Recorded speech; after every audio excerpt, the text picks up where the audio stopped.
Hi guys, welcome back to Garage Gossip. My name is Mado, and today I'm wearing a McLaren cap. Don't ask me why, I just felt like it. Yep. And I also literally, once again, don't have that much to talk about, but somehow I will be able to fill an entire episode of half an hour around that time. I will be able to fill an episode of that time. Yeah. Yeah. But welcome back, or welcome to Garage Gossip. Like I said, my name is Mara, I'm your host, and yeah, let's talk about Formula 1, F1 Academy, and Formula 2.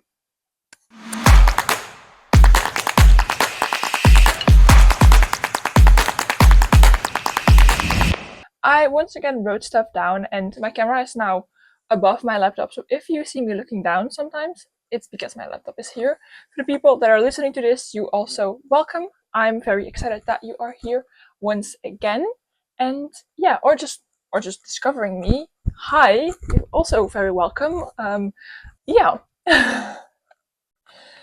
Like promised in last episodes, this episode we will write down my 2025 season predictions. I wrote a whole list of questions and stuff that we need to fill in, so that is something we will fill in today.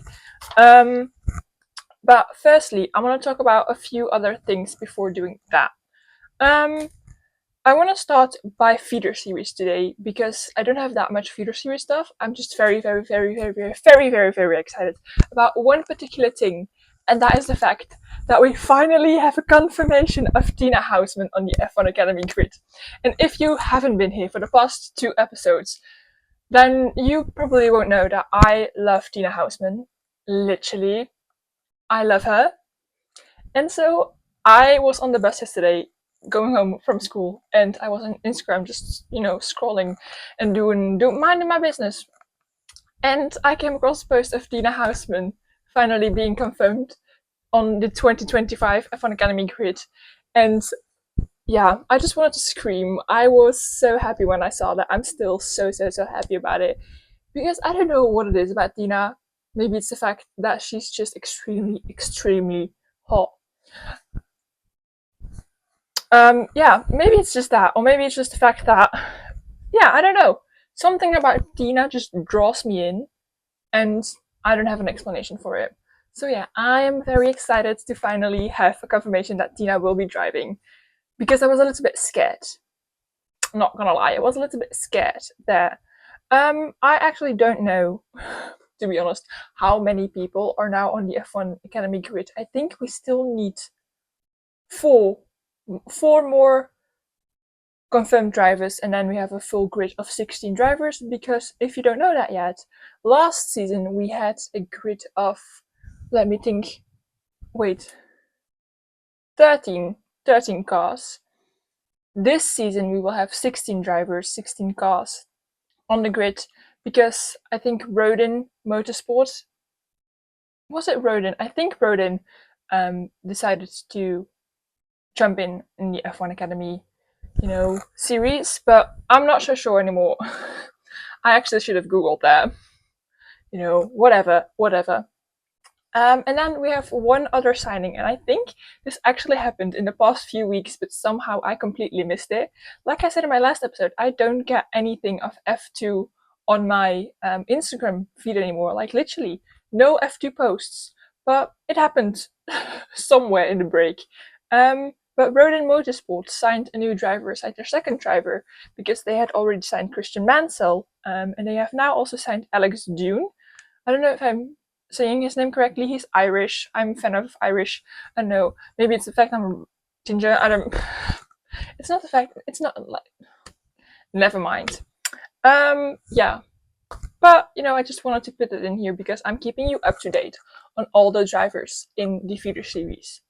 Because yeah, I need to do something in my break, and I need to give y'all something during this break. Why the fuck is this break so long? Literally.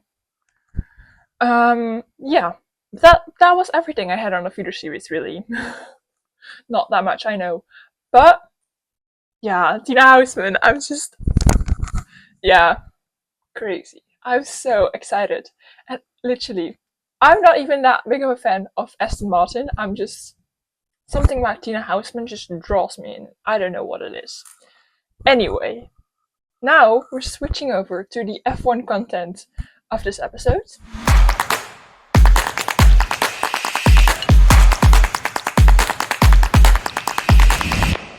So now we're switching over to the F1 portion of this episode. And yeah, I think we're gonna end the episode with my 2025 predictions because I'm just very, very, very excited for that. Let's first talk about the other few things that I've written down. So the first thing that I've written down, and that is news, is that Zhou Guanyu is the official reserve driver for Ferrari, which I don't know why or how or what, but I already knew this.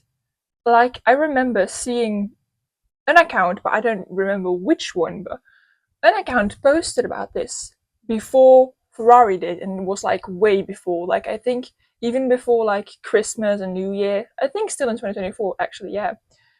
So I already knew this, but you know, seeing Ferrari actually post about it and seeing Zhou post about it, you know, that confirmation coming in like really makes it final, you know? And I'm excited for this. Like, I gotta be honest, seeing Zhou leave the grid, very sad, very emotional. Because I liked him. He's likable, he's fun, and yes, his results haven't been amazing in the time that he's driven in Formula One. But do we blame it on Zhou or do we blame it on the car? Because let's be honest, the car that he got to drive, not the best car on the grid. Maybe even the worst. But I'm not. Hey, I'm not saying anything about that. So yeah, seeing Zhou go back to Ferrari because he actually started at Ferrari as well. Yeah, it's fun. It's great to see that. I'm excited to see what the future will bring for Zhou because I don't think that this is the end of Zhou in Formula One.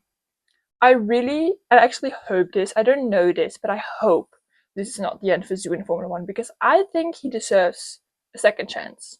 But yeah, that's one of the only things that actually happened.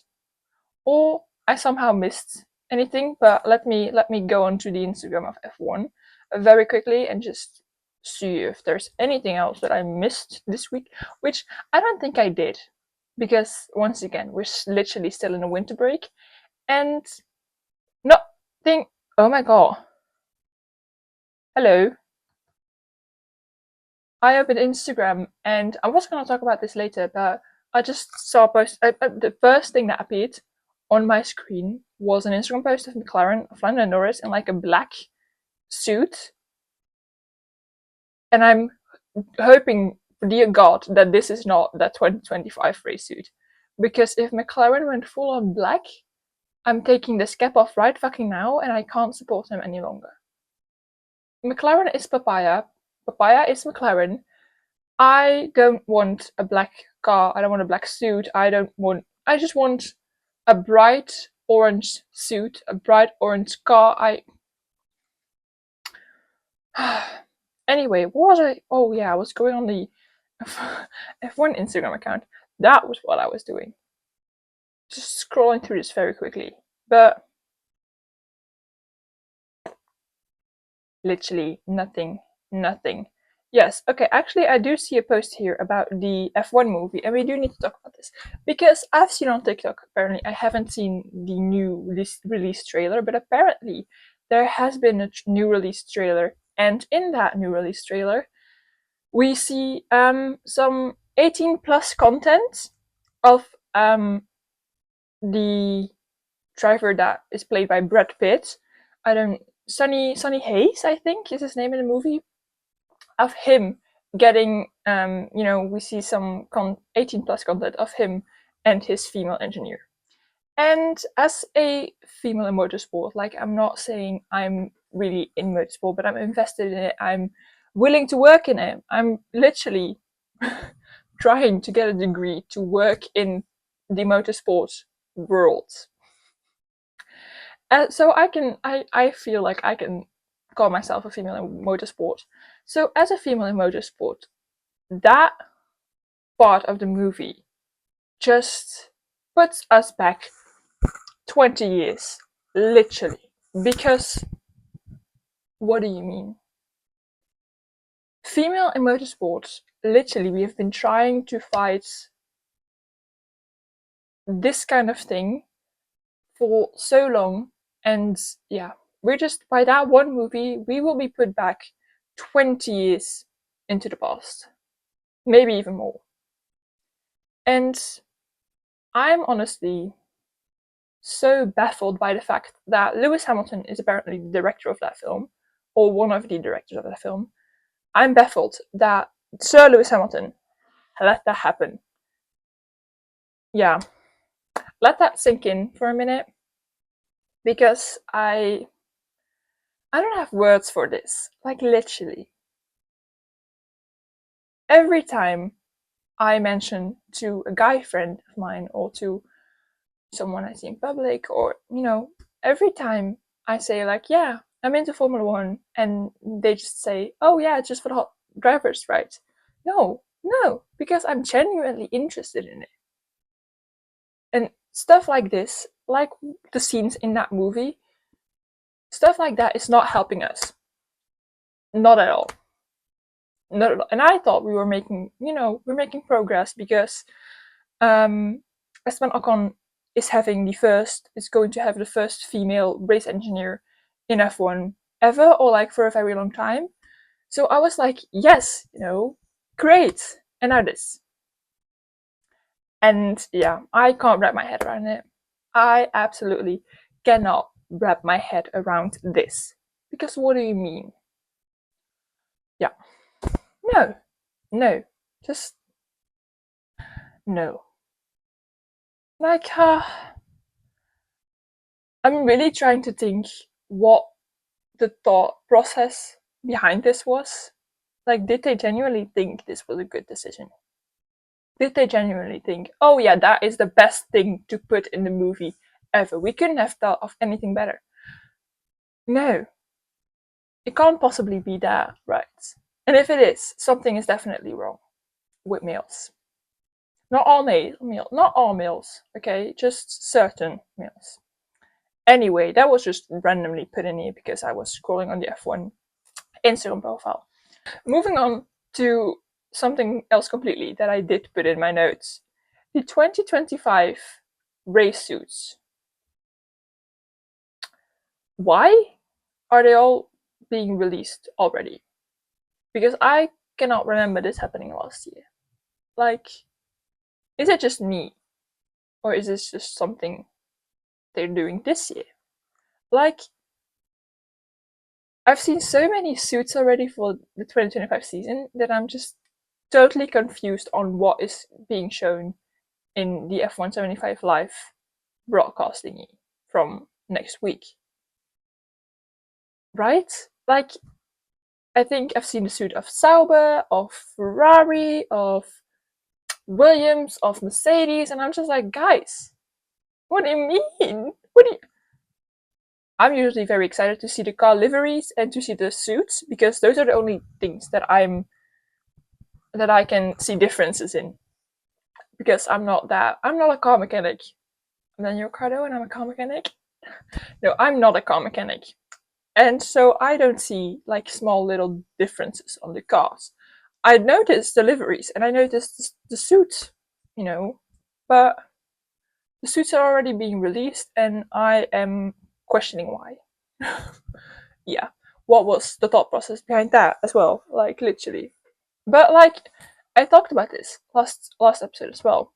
The suits are being released, but why have I still not gotten new pictures on the F1 website? I'm begging you, literally begging for those pictures because I need them. I always like to check this when going to Lewis Hamilton's profile because, oh wait, Lewis has a new picture. Does this mean everybody has a new picture? Because Lewis has a new picture. Let's check it. Where is Carlos? I'm always checking this by going to drivers who switch teams. So not rookie drivers entering the grid, because those usually have pictures in the old suit because they have been reserve drivers or something like that. So I always choose to check this by going to drivers that switch teams. Hold up. Carlos is loading. Carlos is loading. Carlos doesn't have a new picture yet. So some people have, some people don't. Let's check by going to Nico Hulkenberg. It's so weird. Nico also doesn't have a new picture. Does Charles have a new picture? Yeah, because that is a new suit. I'm literally going insane. No, that's... Ollie also doesn't have a new picture yet. So, no new pictures yet, except for the Ferrari boys. Which, yeah, what are you doing? Literally. I just want my new pictures because I want to finish my journal. It's that simple. It's that simple. Anyway, talking about livery reveals. F175 Live is happening next week on Tuesday, the 18th. It will be streamed on YouTube. I think it would also be streamed on F1 TV. So if you have F1 TV, you could watch it there, which is what I'm planning to do. Because 9 out of 10 chances the YouTube live stream will stop working at some point, and I know F1 TV is reliable. So yeah, I think it's being streamed on F1 TV. I actually don't know this for sure. I haven't checked, but I think. Actually, I'm pretty sure. Like, it's right? But I just discovered something, and I don't know if this is wait, I don't know if this is true for... I'm focusing too hard on that word right now. I don't know if this is true. Stop it. I don't know if this is going to, be for all the teams. But for Aston Martin, I was Googling whether all the teams have like a separate release date or not. And I didn't know Aston Martin's date yet, so I was Googling it. And I found that Aston Martin they have their separate team launch on the 23rd of February, which is obviously after F175 Live. And in the caption of that Instagram post, they said, discover the livery at F175 Live, discover the car on the 23rd of February. So I think, but I'm not sure if this is for all the teams, but I think on F175 Live, we're literally just going to see last year's car with the new liveries on it. And usually on team launches, this is what happens more often. But I was confused why all the teams were doing separate launches, but now I'm not confused anymore. So yeah, I'm going to go over the whole list of separate team launches. Starting with McLaren, whose is apparently today. So when you hear this, it has already happened. And when you see this, it has already happened. That is why I was confused by that picture of Lando Norris that I just saw. Yeah. Apparently, it's the 13th of February, which is literally today. Williams has it on February 14th, which is tomorrow. So for the people that are listening or hearing this, listening or watching this on the day this episode is released, it's today. Then Haas has it the February 16th. Racing Bulls, which is the new name of VCOP. And I'm actually gonna keep using Racing Bulls because VCOP, I can't deal with it, and they have officially changed their names to Racing Bulls. So Racing Bulls has it on February 17th, Alpine on February 18th, which I don't know if they mean F175 Live with that or a separate launch. Because having a separate launch on the day of F175 Live seems a bit excessive for me, but with Alpine you never know, literally. Ferrari have it on February 19th, Aston Martin, like I said, February 23rd. Mercedes, February 24th, Red Bull, February 25th, and for the people that literally have been following this list very carefully, I haven't mentioned Sauber yet, and that is because I cannot find any date for Sauber. They posted on their Instagram something about, finding hints on their website. I was too lazy to go to their website, make a profile and everything like that, so I don't have a release date for Sauber. Yeah, you just have to follow their Instagram and stuff like that. And that's it. I don't know what to expect from the separate launches. I don't know what to expect from F175 Live. But I will definitely watch. Obviously. I always watch. I need to, I need to be kept in the loop. So we will talk about F175 Live next week, obviously. But the only thing no, that's not true. I actually just remembered something that I wanted to talk about.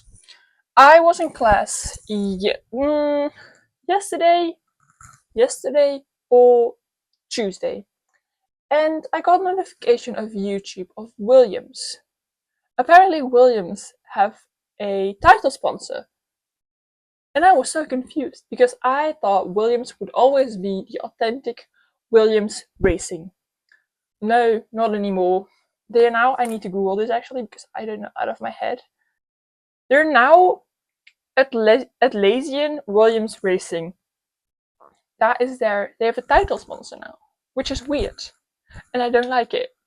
And it also means that McLaren is the only team on the whole entire F1 grid that does not have a title sponsor.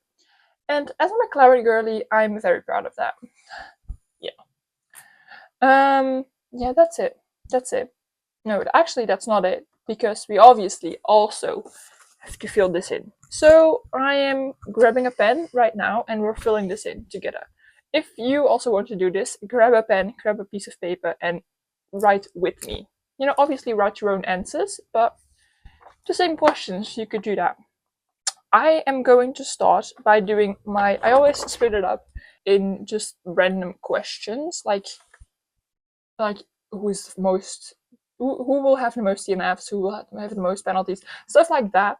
And then I have the team championship and the drivers championship. I know it's not team championship because there's technically constructors, but constructors was too long of a word for me to write. So I decided to just write team. So the first one I have written down is best race. And last time I actually had this correct. Well, I think I had this correct. Last time I wrote Azerbaijan because I felt like doing something fun. I always just randomly pick one because obviously I don't know yet. I am going to say Brazil, because Brazil, it's speaking to me. So I'm writing down Brazil. Okay, then we have biggest underdog. And with biggest underdog, I mean like the person that has very good results, but that we didn't expect to have very good results. So I have two people that I'm thinking about writing him. The first one is Ollie Behrman, because Haas is not a great car, but Ollie is an amazing driver, and we've seen a lot of him last season as well. And the second one is Nico Hülkenberg, because he's gone to Sauber, and we know Sauber is not a great team. But I'm feeling like going with Ollie, so I'm gonna say Ollie Behrman, just because we have to write him down at least once on this entire piece of paper. Biggest flop. I feel bad writing down Liam Lawson, because I'm a bit scared of Liam. But who could we write down? I think I'm actually just gonna write down Liam Lawson, because that was the first person that popped up in my head. And I know this is kind of bad, but let's just write down Liam Lawson. And obviously this is just me just having fun and not really wishing anything on anyone. I'm just having fun writing stuff like this down, and it's just super fun to open them at the end of the season and see how much of this actually came true. Biggest team rivalry, I already thought about this, and I think we have to write down Lewis Hamilton and Charles Leclerc. Because, what do you mean? Lewis Hamilton and Charles Leclerc. Charles Leclerc is literally the golden boy of F1. He's Ferrari's golden boy, literally. And then Lewis barges in there, and he's just like, hey, I just want to get a new, my 8th world champion title. So I think that we don't have to question it. Lewis Hamilton and Charles Leclerc will be put down on this piece of paper. First to DNF. This is fun. I'm going with Lance Stroll. Last time, I don't know I think I wrote down Logan Sargent last time, because right? But it actually was Lance Stroll, so I feel like putting Lance Stroll down this time is maybe a smart choice. Most DNFs. Last time I went with Esteban Ocon, but then he was still in Alpine, so maybe.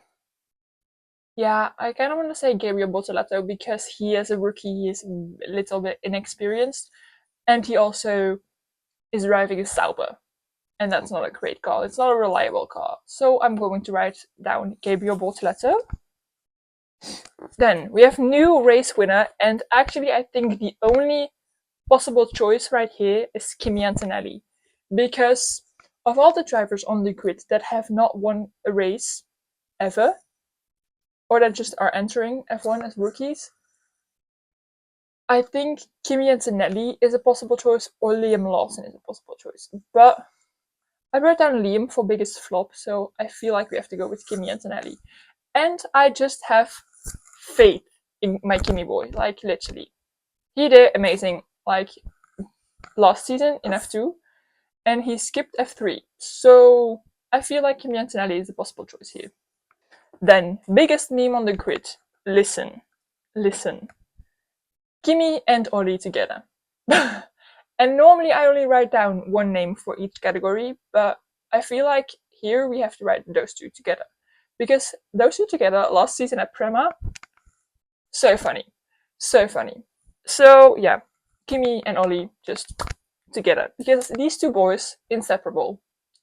Yeah. I feel like over the last year they've really bonded and their friendship has become like this. So yeah, Kimi and Oli together.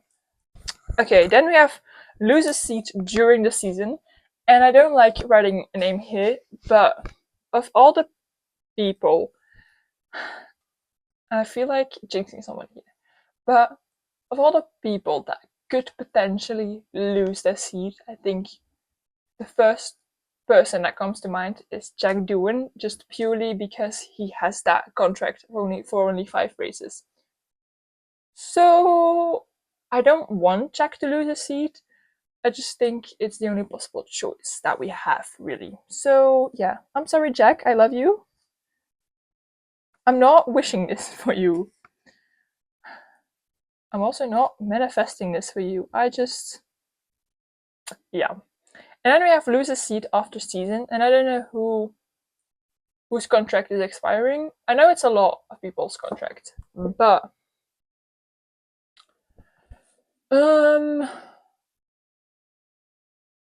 who could potentially lose their seat? I feel like Esteban Ocon could maybe. I don't know why, but I just have a feeling. So I'm going to write Esteban Ocon. Then we have first podium, and that's not the same as new race winner, obviously. First podium can be in P3, P2, or P1, doesn't really matter. So I want to write down Oli because I love Oli, but I don't feel that is actually going to happen since Haas is not that great of a team. So I once again want to write Kimi or Liam, but since I wrote down Kimi for new race winner, I think I'm gonna write Liam for first podium. Then we have a crazy prediction, and this literally can be anything. I think last season I wrote down that V Cup would have more points than Sauber and Haas combined. I think something like that, which was not true in the end. But you know, it's just something crazy. So let's think. I want to do something with Williams and Carlos Sainz because I just feel like they need it. So I'm going to say that Carlos Sainz will score the same amount of points Williams had last season alone this season. You get what you get what I want to say? If you don't, sucks to be you. Kind of rude, I'm sorry. So I wrote down Carlos Sainz will score 2024 Williams points on his own, which with that I mean the amount of points Williams scored last season as a team, Carlos will now score on his own without Alex Albon. And then most penalties. I'm writing down Esteban Ocon. I don't think that needs an explanation. And then I have the team championship and the drivers championship, and I'm just going to very quickly go through this. So starting with the drivers championship in 20th, I have Gabriel Bortoleto. 19th we have Jack Doohan. 18th I have Nico Hülkenberg. 17th I have Pierre Gasly. 16th I have Alex Albon. 15th I have Esteban Ocon. 14th I have Carlos Sainz. 13th I have Isaac Hadjar. 12th Ollie Behrman. 11th Lance Stroll. 10th Yuki Tsunoda. 9th Fernando Alonso. 8th Kimi Antonelli. 7th Liam Lawson. 6th George Russell. 5th Oscar Piastri. 4th Charles Leclerc. 3rd Lewis Hamilton. 2nd Max Verstappen. And 1st World Champion Lando Norris. And that leads us to the team championship, which is obviously connected to the drivers championship. Starting at 10th, I have Sauber. 9th Alpine. 8th Williams. 7th Haas. 6th Racing Bulls. 5th Aston Martin. 4th Mercedes. 3rd Red Bull. 2nd McLaren. And 1st Ferrari. And that is how I think it will all line up. I'm very excited for the season. Filling this paper in has just made me 10 times more excited for the season. I'm so excited. I don't know what to expect from anything really this season. So yeah, I hope you are also excited. I hope you filled in this little paper while I was doing mine. And if not, you could still do it after this episode. That's fun. And yeah, I also hope you enjoyed this episode. I will be back next week on Friday again because, yeah, still in the off season. So Friday episodes we'll have to do for now. And yeah, you on YouTube will see me next week. You on Spotify will hear me next week. And yeah, that's it. Bye!